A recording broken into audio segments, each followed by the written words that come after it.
আজকে সৌদির বউকে নিয়ে ঘুরতে এসেছি মাঝরাতে। মাঝরা বলতে সৌদি আরবে যেখানে উট, ছাগল, ভেড়া, হাঁস, মুরগি পালন করে থাকে।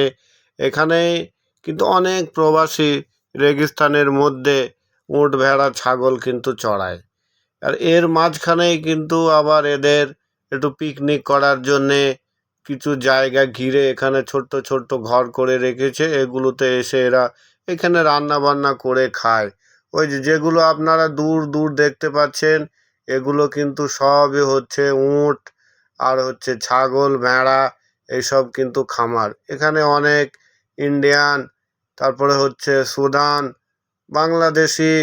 যদি কেউ মনে করেন যে মাঝরার ভিসায় আসবো, তাহলে কিন্তু এরকম খোলা আকাশের নিচে কিন্তু তাকে দিন রাত কাটাতে হবে, ঠিক আছে? কারেন্টের ব্যবস্থা নেই, কারেন্টের ব্যবস্থা জাস্ট জেনারেটর চালিয়ে রাতে ব্যবস্থা করে। তা না হলে দিনের বেলায় কিন্তু বিনা এসিতেই থাকতে হবে। ছাগল ভেড়া চড়ালে তো আর এসিতে থাকতে গেলে হবে না। আর এই যে এই ঘরগুলো কি সৌদির যারা একটু ফ্যামিলি মোটামুটি, তারা এখানে সব পিকনিক করতে আসে।